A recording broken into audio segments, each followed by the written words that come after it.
Samantala, makasaysayan ang naging pagboto kanina ng mga mambabata sa Kamara. Ito'y matapos na ma-impeach sa ikalawang pagkakataon si Vice President Sara Duterte.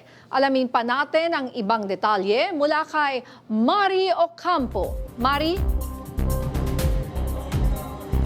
Ninya, patuloy ngayon ang pagpapaliwanag ng ilang mga kongresista tungkol sa mga naging boto nila kanina sa plenaryo. Pero bago nga o kasabay nga ng botohan na yan ay yung pagpapalit kanina ng liderato doon sa Senado. At ngayon nga kalalabas lamang kanina na mayroon ng pahayag ang kampo ng Makabayan tungkol nga sa pangyayaring ito.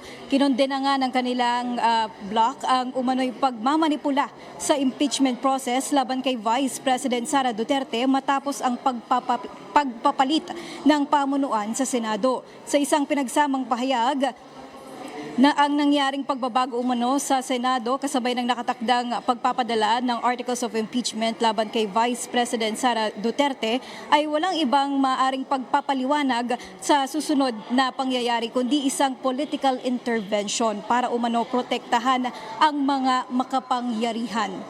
Giit ng grupo ang impeachment na dapat ay mekanismo ng pananagutan ay naging hostage ng mga nagbabanggaang political factions at dinastiya.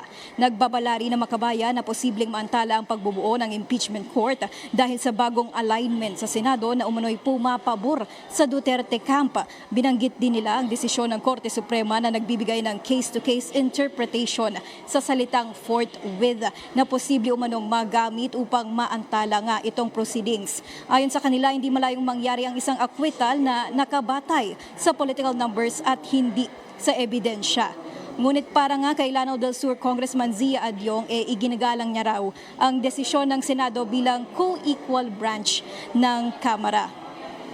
Ninya, sa mga oras na ito, patuloy pa rin yung pagpapaliwanag nga ng mga congressman sa kanilang mga boto, lalo na kanina nanguna nga si Manila Congressman Abante at maririnig nga natin sa kanyang talumpati kanina, very specific yung kanyang sinabi na ipinagdarasal niya na itong mga senador ma-guided daw ng mga ebidensya at hindi ng pressure. Ngayon, kukumpirmahin natin mamaya kung ito bang parte ng kanyang speech may kinalaman doon sa pagpapalit ng liderato sa Senado. Ninya?